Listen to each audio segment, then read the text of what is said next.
Justo la extinción de fines del Triásico da paso al inicio del Jurásico, hace 201 millones de años. Este periodo comenzó con cambios ambientales globales de gran trascendencia en los siguientes 130 millones de años. Y uno de estos cambios tuvo que ver con la fragmentación de Pangea. Este supercontinente se partió en dos, una parte sur, denominada Gondwana, y una parte norte, denominada Laurasia.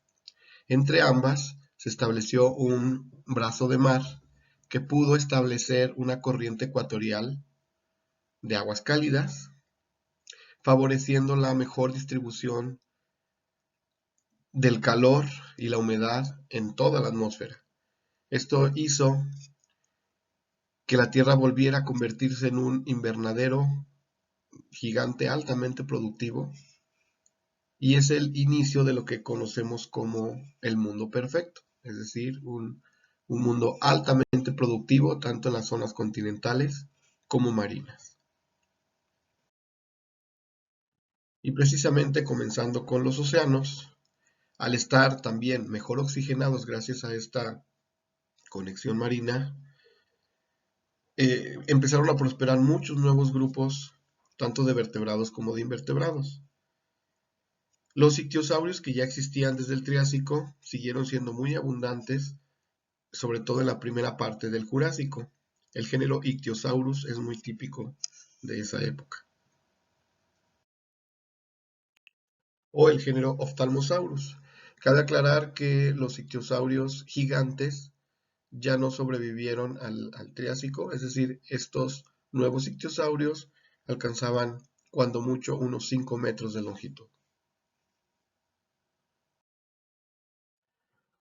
Pero un nuevo grupo de reptiles marinos se les uniría en la base del Jurásico, y me refiero a los plesiosaurios. Estos reptiles muy versátiles, también con un cuerpo hidrodinámico, pero distinto en el sentido de que no tenían forma de pez, sino más o menos mantenían su forma de reptil, pero sus extremidades estaban convertidas en aletas. Y por lo que se sabe, son los únicos vertebrados que utilizaban sus 4 aletas para impulsarse, lo que los hacía generar grandes ráfagas de velocidad, pero también una maniobrabilidad envidiable.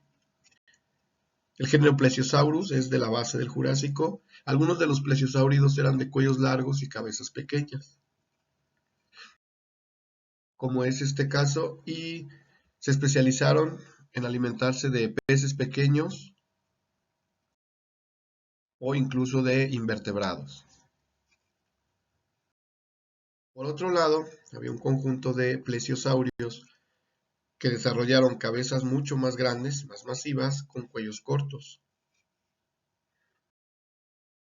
Estos se especializaron en presas mucho más grandes, a veces podían incluso llegar a ser de su propio tamaño.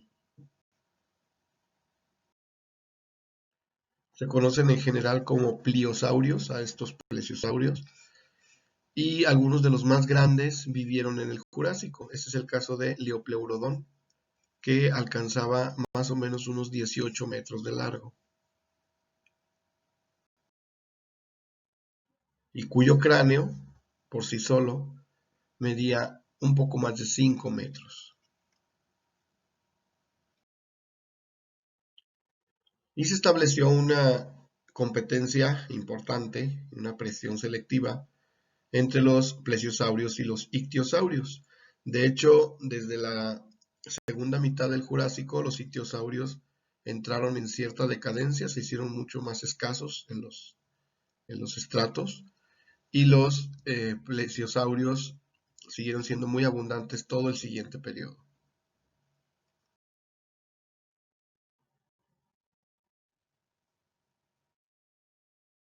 Los invertebrados suspensívoros se hicieron cada vez más escasos debido a que la turbidez del agua marina fue cambiando, es decir, los mares ya contenían menos sustancias suspendidas de las cuales pudieran alimentarse. De hecho, el mar se hizo más cristalino, por decirlo de alguna manera.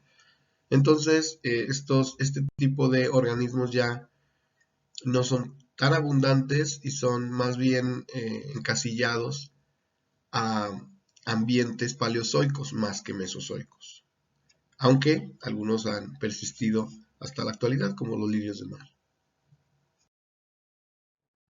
Sin lugar a dudas, una de las formas más llamativas dentro de los ambientes marinos jurásicos son los amonites.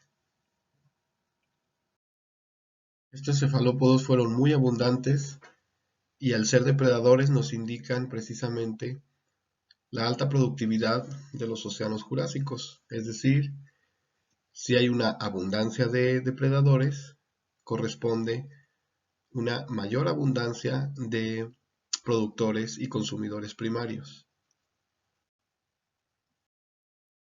Y naturalmente esto está muy bien indicado en los estratos jurásicos.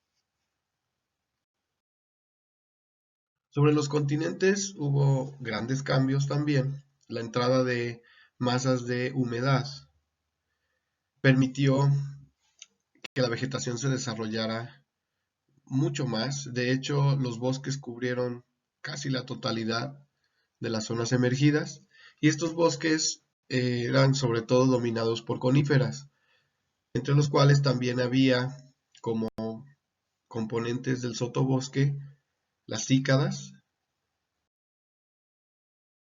y como acompañantes de las coníferas a los ginkgos, al igual que en el Triásico. Géneros muy representativos de coníferas como Abies y Pinus se originaron en el Jurásico. El estrato herbáceo estaba también conformado por una gran diversidad de helechos. Estos bosques eran habitados, entre otros, por ejemplo, por los cocodrilomorfos, que comenzaron a ser formas muy abundantes desde el Triásico. Los reptiles voladores también sufren una gran diversificación. Incluso surgen nuevos grupos que ya no poseían esta cola tan alargada. Tal es el caso de Pterodactylus, por ejemplo. Todos ellos eran depredadores, básicamente de insectos o de peces, pero también incluían en su dieta otros grupos de vertebrados pequeños como anfibios y reptiles. En este periodo surgen también los primeros marsupiales, representados, por ejemplo, por Gobiconodon. Pero sin lugar a dudas, quizás la fauna más llamativa del Jurásico en general son los dinosaurios, que para este periodo y gracias a la alta productividad de la Tierra llegaron a obtener tallas muy grandes. Tal es el caso de los saurópodos o dinosaurios cuello largo. Estos fueron muy típicos durante todo el Jurásico y es el grupo que ha alcanzado las mayores tallas de vertebrados terrestres. Presentaban adaptaciones para diferentes maneras de obtener el alimento, que en todos los casos era vegetal, eran plantas, pero los había especializados con cuellos hacia el frente que comían del suelo o el cuello tipo cisne que les permitía alimentarse de los árboles y también pues formas intermedias. De hecho, no existe actualmente ningún organismo parecido en cuanto a forma de cuerpo en la actualidad. Por lo tanto, sí es complicado entender cómo era la biomecánica de sus desplazamientos y de su estructura corporal en general, pero podemos partir de ciertos supuestos.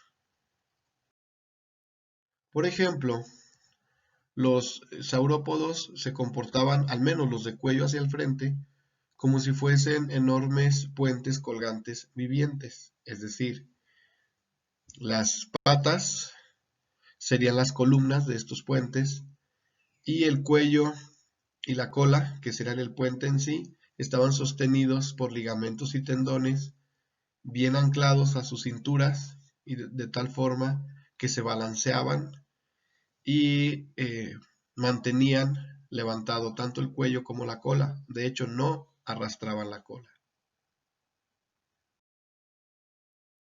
Además, tenían enormes cámaras de fermentación, porque al menos pues, los más grandes de estos dinosaurios se alimentaban con más de 1 tonelada de materia vegetal al día.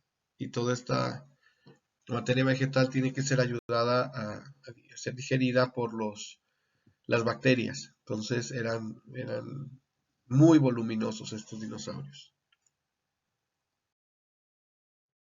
Algunos géneros representativos son, por ejemplo, estos tienen el cuello hacia el frente, Diplodocus, que es uno de los más conocidos porque se han encontrado esqueletos pues prácticamente completos.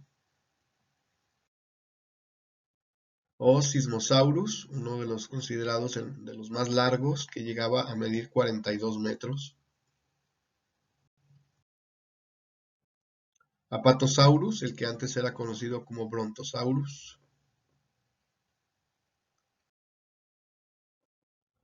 Brachiosaurus, que poseía este cuello tipo cisne, es decir, más erguido, y estos poseían colas más cortas en proporción a, a su cuello, es decir, a diferencia de los que tenían el cuello hacia el frente, cuya cola a veces era lo doble de larga que el cuello. Camarasaurus, que presenta un estado intermedio, digamos, de cuello, es decir, ni totalmente hacia el frente ni totalmente en cisne. La función ecológica de estos dinosaurios sería equivalente a la que hacen actualmente los elefantes en África. Es decir, mantienen, digamos, un equilibrio entre los espacios abiertos o las sabanas con respecto a las selvas cerradas. Eso al alimentarse o al impactar los bosques de cierta manera. Nada más que el nivel de impacto eh, era muy alto. Muchas cosas eran muy distintas en el Jurásico, ¿no? En el sentido de, al menos de la proporción. Y me refiero a lo siguiente, uno solo de estos organismos tenía la biomasa sumada de una manada de elefantes, pero estos organismos andaban en manada, es decir, estos impactaban lo que impactarían una manada de manadas de elefante, ¿sí? En conjunto. Entonces, la productividad de ese momento en la Tierra permitía todo este tipo de interacciones ecológicas. Estos organismos se defendían, pues primero, pues por su tamaño, pero también algunos de ellos poseían unas garras en las extremidades anteriores hacia la parte interna, que al erguirse en sus patas posteriores, las ponían al descubierto y quizás se defendían eh, blandiéndolas en el aire, ¿no?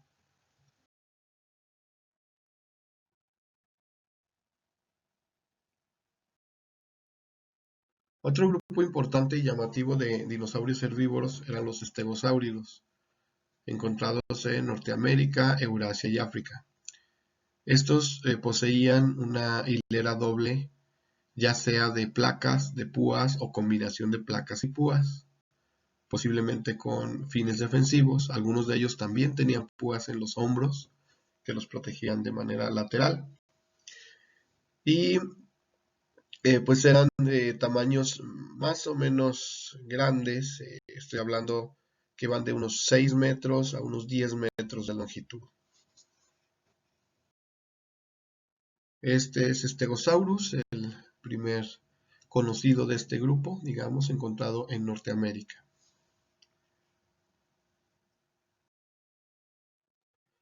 Y si había grandes herbívoros, es decir, grandes presas, entonces había también grandes depredadores.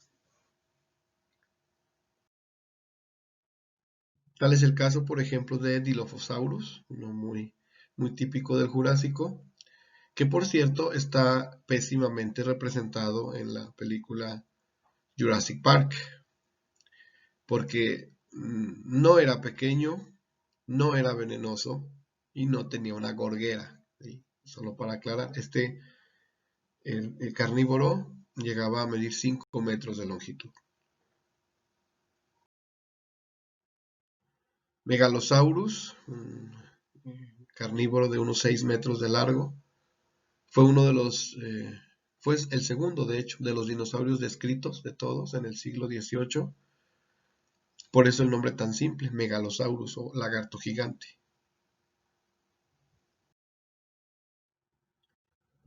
Ceratosaurus, un dinosaurio carnívoro de unos 6 metros de largo con unos cuernos o unas estructuras protectoras en la parte de la cabeza. Y por ahora el mayor depredador del Jurásico conocido, al menos dinosaurio depredador, me refiero, es Allosaurus, que alcanzaba unos 12 metros de longitud, pero a pesar de su tamaño tan grande, era ágil y además por una serie de huellas encontradas se sabe que podía cazar en grupos, al menos de grupos de unos 3 o 4 individuos. O sea que había una coordinación en su cacería. Es importante aclarar también que no todos los dinosaurios eran gigantes. Había grupos pequeños y medianos, estoy hablando desde el tamaño de un gorrión.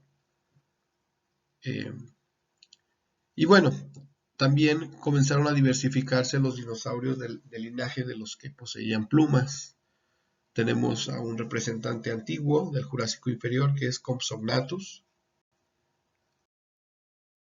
Y todos estos dinosaurios emplumados comenzaron a diversificarse de manera importante en el Jurásico. Aquí tenemos Anchiornis encontrado en China. Y para fines del Jurásico, digamos, surgen algunas de las, dentro de los grupos de dinosaurios emplumados, el linaje que desembocaría en las aves. A este linaje pertenece, por ejemplo, Archaeopteryx, que por muchos zoólogos es considerada todavía la primera ave, aunque pues en realidad el límite ave dinosaurio pues no está muy claro ya, ¿no? Archaeopteryx vivió hace 144 millones de años. Sus restos fueron encontrados en Solnhofen, Alemania. Y la presencia de plumas asimétricas, es decir, plumas tipo para vuelo ya, la hace ser la candidata importante, como les comentaba, del linaje que desembocó en las aves.